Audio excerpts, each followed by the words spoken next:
Hello friends, study class में आपका स्वागत है। जैसा कि मैं बताना चाहूँगा कि रेलवे, ठीक है ना, रेलवे का जो एग्ज़ाम होता है, रेलवे के तमाम वैकेंसीज़ में जो एग्ज़ाम होता है उसमें काम समय, ठीक है ना, वर्क एंड टाइम एक चैप्टर्स होता है, उससे संबंधित प्रश्न पूछे ही जाते हैं या प्रश्नों के पूछे जाने की संभावना ज़्यादा से ज़्यादा होती है कि कम से कम एक प्रश्न तो काम समय, मतलब इस चैप्टर्स का नाम है वर्क एंड टाइम, से पूछा ही जाए। तो अतः यह चैप्टर बहुत ही दिलचस्प है और परीक्षा की दृष्टि से, ठीक है ना, रेलवे की परीक्षाओं की दृष्टि से यह चैप्टर इम्पॉर्टेंट भी है।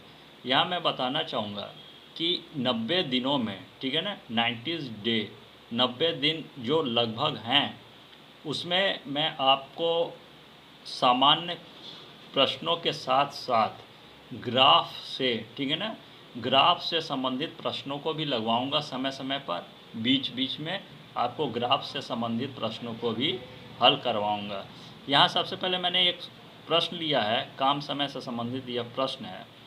तो इस प्रश्न को, मेरा मुख्य उद्देश्य, मैं पहले बताना चाहूँगा कि मेरा जो मुख्य उद्देश्य है इस प्रश्न को लगवाने का, यह मुख्य उद्देश्य यह है कि वे कैंडिडेट जो पहली बार, ठीक है, वे कैंडिडेट जो पहली बार परीक्षा में बैठ रहे हैं, ठीक है, रेलवे की किसी भी परीक्षा में पहली बार बैठ रहे हैं, वे कैंडिडेट भी अच्छा से अच्छा अपना प्रदर्शन परीक्षा में कर पाएँ, इसलिए मैं प्रश्न को बहुत ही आसान विधि से और धीरे धीरे ही सॉल्व करवाऊँगा। इसमें मैं जल्दीबाजी कोई भी नहीं करूँगा, जिससे कि पहली बार परीक्षा में बैठने वाले कैंडिडेट भी इस क्वेश्चन को ठीक से समझ सके। और इस प्रश्न को मैं घुमा कर भी, ठीक है ना, इस प्रश्न को मैं घुमाकर भी आपको लगवाऊंगा कि किस किस प्रकार से इस प्रश्न को पेपर में घुमाया भी जा सकता है। वैसे सिंपली तौर पे इसी तरह का बस प्रश्न आता है और इसको मैं लगवाता हूँ सबसे आसान विधि से। यहाँ प्रश्न है, सबसे पहले प्रश्न पढ़ लेते हैं। प्रश्न में लिखा हुआ है कि राम, श्याम और सुरेश, ठीक है, तीन व्यक्ति हैं, राम, श्याम और सुरेश, अलग अलग किसी काम को, ठीक है ना, 20 दिन, 40 दिन, 60 दिन में पूरा कर सकते हैं। यदि तीनों मिलकर कार्य प्रारंभ करें तो कार्य कितने दिनों में समाप्त होगा, ठीक है ना। ये तो पूरा प्रश्न है और इस प्रश्न में सामान्य तौर पे आप सभी, कई कैंडिडेट्स जानते होंगे कि इसको सॉल्व कैसे करेंगे, लेकिन इसको जो कैंडिडेट पहली बार परीक्षा में बैठ रहे हैं और वो इस तरह के प्रश्नों को हल कम किया है उन्होंने, ठीक है ना, ज़्यादा से ज़्यादा हल नहीं किया है, तो उन्हीं की दृष्टि में रखते हुए इस प्रकार के प्रश्नों को मैं हल करवा रहा हूँ। और मेरी हर क्लास ही इस प्रकार की होगी कि जो कैंडिडेट ज़्यादा नहीं जानते हैं प्रश्नों को, ठीक है ना, ज़्यादा प्रश्नों से अवगत नहीं है, उनको समझाने की दृष्टि से ही मेरी हर क्लास यहाँ पर होगी। अब देखते हैं प्रश्न में क्या है कि राम, श्याम और सुरेश, ये तीन व्यक्ति हैं, ठीक है ना, राम, श्याम और सुरेश, और वो क्या करते हैं, अलग अलग किसी कार्य को 20 दिन, 40 दिन और 60 दिन में पूरा करते हैं। अब प्रश्न में पूछा है कि अगर तीनों व्यक्ति मिल जाएं, राम, श्याम और सुरेश, तीनों मिलकर कार्य करें तो कार्य कितने दिन में पूरा हो जाएगा। यहाँ प्रश्न में दिया है कि राम 20 दिन में कार्य करता है, श्याम 40 दिन में कार्य करता है और सुरेश 60 दिन में। तो जब राम, श्याम और सुरेश तीनों मिल जाएं, ठीक है ना, यही प्रश्न में पूछा गया है कि यदि तीनों मिलकर कार्य प्रारंभ करें तो कार्य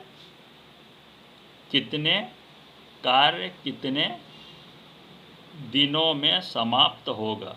तो आप सभी जानते होंगे, और इस प्रश्न में बहुत ही सिंपल ये प्रश्न मैंने लिया है सबसे पहले, ठीक है। इस प्रश्न में तीनों का कार्य निकालने के लिए क्या करेंगे,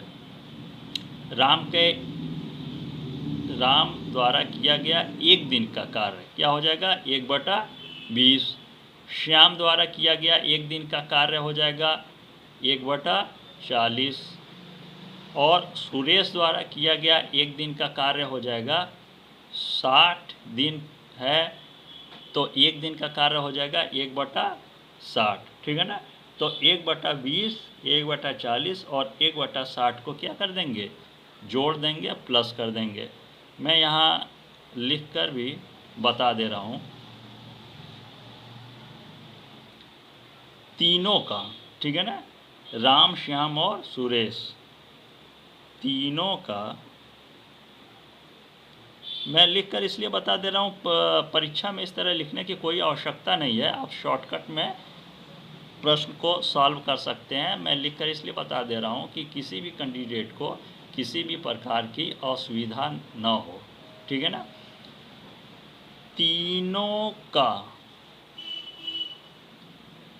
एक दिन का कार्य, ठीक है ना, इसका टू क्या हो जाएगा, 1/20 प्लस यहाँ से ले लेंगे 1/20, 1/40 और 1/60।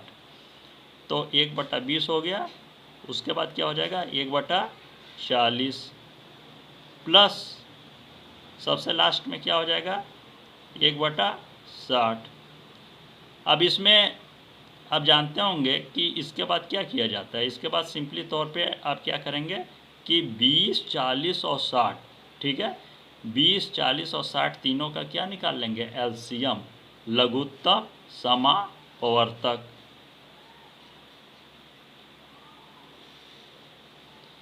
तो 20, 40 और 60 तीनों का यदि आप रफ में, ठीक है ना, कहीं भी रफ में आसानी से सही एलसीएम निकालेंगे 20, 40 और 60 का, तो आपका आएगा 120, ठीक है ना। इसे आप रफ में निकाल लीजिएगा, मैं यहाँ डायरेक्टली बता दे रहा हूँ।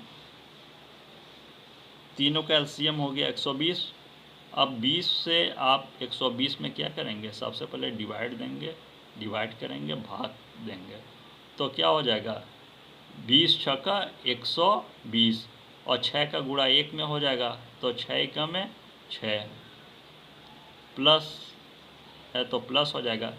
अब 40 से भाग देंगे 120 में, 40 तिहाई 120 और 3 का गुणा 1 में हो जाएगा, तो 3 एकम में 3 प्लस 60 का भाग देंगे 120 में, तो 60 2 ज़ा 120। अब जो 2 आया आपका उसका मल्टीप्लाई किस में हो जाएगा 1, 2 1 जा 2। तीनों को जोड़ लेंगे 6 + 3 + 2, 6 3 9, 9 2 11, आपका आ गया 11/120। अब ये जो 11/120 है, ये तो एक दिन का कार्य है, ठीक है ना। 11/20 क्या हो गया, एक दिन का कार्य। अब पूरा कार्य करने में लगा समय, तो जाहिर है ये आपका पलट जाता है, 11/120 क्या हो जाता है, पलट जाता है। मैं यहाँ लिख के भी बता दे रहा हूँ कि पूरा कार्य करने में लगा समय। अब पेपर में ऐसा कुछ लिखने की आवश्यकता नहीं है, मैं सिर्फ समझाने के लिए ही लिख दे रहा हूँ, ठीक है ना, कि कम से कम जो स्टूडेंट्स बिल्कुल ना जानते हों वो भी ठीक से जान जाएं, प्रश्नों को पूरी अच्छे ढंग से वो समझ सके, इसीलिए मैं लिख दे रहा हूँ। आपको पेपर में ऐसा कुछ लिखने की आवश्यकता नहीं है, आपको डायरेक्टली यहीं से, ठीक है ना, यहीं से आपको सॉल्व करना होगा। ये चीज़ पेपर में लिखने की आवश्यकता नहीं है, यह सिर्फ मैं समझाने के लिए लिख दे रहा हूँ। तो आपका 11/20 क्या हो जाता है, पूरा कार्य करने में लगा समय में ये आपका पलट जाता है, आपका 120 ऊपर चला जाएगा और बटा क्या हो जाएगा 11, ठीक है ना। तो 120/11 को और भी आप आसान इसमें भाग दे देंगे तो कितना जाएगा आपका 10 सही 10/11। अब ये क्या हो गया आपका दिन। अब 10 सही 10/11 क्यों आया, 11 दहाम क्या हो गया 110, 11 दहाम 110, 110 में 10 जोड़ लेंगे तो कितना हो जाएगा 120, यहाँ है आपका 120 दिया हुआ है। तो 120/11 को और सिंप्लीफाई कर लेंगे, आसान कर लेंगे तो 10 सही 10/11 आ जाएगा। यह आपका दिन हो गया। अच्छा स्टूडेंट्स, मैं ये आपको बताना चाहूँगा, ये आपका आंसर हो गया, ठीक है ना, ये हो गया आपका आंसर प्रश्न में जो पूछा गया है, ठीक है, ठीक है। प्रश्न में जो पूछा गया है कि पूरा कार्य यदि तीनों मिलकर, यहाँ प्रश्न में पूछा गया है कि तीनों मिलकर कार्य प्रारंभ करें तो कार्य कितने दिनों में समाप्त होगा। तो कितने दिनों में समाप्त होगा, यहाँ पर सही सही निकाल लेंगे, ये सब सही आप भी सही सही करेंगे तो उसमें आपका आंसर आएगा 10 सही 10/11। अब मैं ये प्रश्न को लेता हूँ और थोड़ा सा, ठीक है ना, जैसा कि आप जानते होंगे कि प्रत्येक स्टूडेंट्स हो या कह लीजिए कैंडिडेट परीक्षा में बैठते हैं तो कहते हैं हाँ मैंने तैयारी पूरी कर ली है, मैंने अपना प्रत्येक क्वेश्चन पर भरपूर अपना उस पर प्रैक्टिस कर लिया है, तैयारी।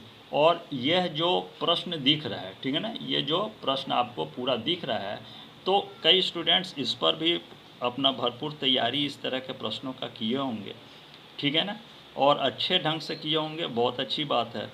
लेकिन यह अक्सर होता है कि अक्सर स्टूडेंट्स जब पेपर देकर बाहर आते हैं तो ये कहते हैं कि प्रश्नों को तो मैंने काफ़ी प्रश्न का प्रैक्टिस किया, लेकिन ये पेपर जो हुआ था, ठीक है ना, परीक्षा जो हुई थी, मैंने दी है परीक्षा, तो अधिकांश स्टूडेंट्स यही बात कहते हैं कि प्रश्नों को थोड़ा सा घुमा दिया गया था, ठीक है ना, प्रश्नों को थोड़ा सा घुमावदार बना दिया गया था, अतः प्रश्न कठिन हो गए थे और उसमें 100% आंसर जो है वो क्या होगा, उसमें कन्फ्यूज़न है। तो इस प्रश्न को भी मैं थोड़ा सा आपको और एक्सपर्ट बनाना चाहूँगा कि सिंपली तौर पे यदि आप हल कर लेते हैं कि 1/20, 1/40 और 1/60 को सिंपली जोड़कर यदि आप सही सही निकाल लेंगे तो 10 सही 10/11 ये आपका आंसर होगा। लेकिन इस प्रश्न को मान लीजिए पेपर में घुमा दिया जाता है और यह मैं आपको खुद ही इस प्रश्न को घुमाकर बताता हूँ कि मान लीजिए कि इनकी जो, ठीक है ना, ये जो कार्य है यदि आधा कार्य हो, मान लीजिए आधा कार्य हो तो आधा कार्य करने में क्या समय लगेगा। यहाँ पर जब आंसर में निकाला गया है कि पूरा कार्य, मैं यहीं पर बता दे रहा हूँ आपको कि मान लीजिए कि पूरा कार्य करने में लगा समय, तो ये आपका आ गया 10 सही 10/11। लेकिन मान लीजिए प्रश्न में पूछा जाए कि आधा कार्य करने में कितना समय लगेगा, तो आप क्या करेंगे। इस प्रश्न में क्या हो जाएगा, आधा कार्य करने के लिए मैं आपको डिटेल में ही बता देता हूँ यहाँ पर कि मान लीजिए ये प्रश्न आ ही जाए या इस प्रकार से प्रश्न को घुमा दिया जाए तो कैसे लगेगा। मैं यहाँ मुख्य उद्देश्य मेरा ये है कि आप प्रत्येक क्वेश्चन में एक्सपर्ट बने, यह मेरा प्रयास होगा। तो मान लीजिए क्वेश्चन को इसी तरह पेपर में घुमाता भी है, ठीक है ना। आधे कार्य को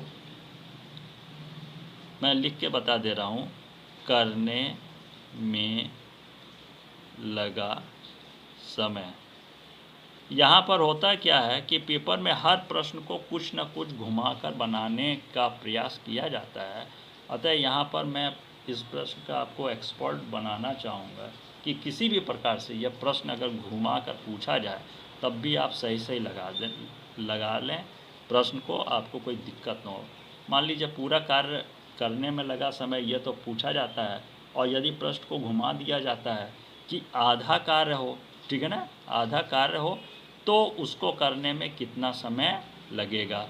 तो सिंपली आप जानते होंगे कि आधे को किससे इंगित करते हैं, यहाँ पर ही सॉल्व करेंगे। इसी को 120/11 को ही लेंगे आप, 120/11, ठीक है ना। और आधा कार्य है तो क्या हो जाएगा, गुणा 1/2, ठीक है ना। कोई भी यहाँ पर संख्या हो, यदि आधा कार्य की जब बात आए तो आप लिख देंगे गुणा 1/2। अब 2 से 120 कट जाएगा तो यहाँ पर आपका आ जाएगा 60/11, ठीक है ना। इस प्रकार से मैं आपको प्रश्नों में पारंगत बना रहा हूँ, एक्सपर्ट बनाना ही मेरा मुख्य लक्ष्य है कि कोई भी प्रश्न आपको किसी भी प्रकार से हिला ना सके, बल्कि आप 100% प्रत्येक क्वेश्चन, ठीक है ना, प्रत्येक प्रश्न को 100% सही कर आएँ, यही मेरा प्रयास है। इसीलिए मैं आपको यहाँ पर डिटेल में समझा रहा हूँ। अब यहाँ हो गया आपका, जब आधा कार्य की बात हो तो क्या करेंगे, गुणा 1/2। अब 2 से 120 कट जाएगा, बचेगा कितना, 60/11। तो इसको और सिंप्लीफाई कर लेंगे और इसको सही में निकाल लेंगे। तो 11 का 60 में भाग देंगे, कितना बार जाएगा, 11 × 55 होता है। तो ये भाग देने पे आपका आएगा 5 सही 5/11, और ये क्या हो जाएगा आपका दिन। अब ये कैसे होगा, 11 × 5 = 55, 55 में आप 5 जोड़ लेंगे तो कितना हो जाएगा, 60, ठीक है ना। तो यहाँ पर आपका 60/11 लिखा हुआ है। इसको सिंप्लीफाई कर लेंगे तो कितना आ जाएगा, सही सिंप्लीफाई करेंगे तो 5 सही 5/11। अब ये तो मैं समझता हूँ आप क्वेश्चन का एक्सपर्ट अब बन चुके होंगे।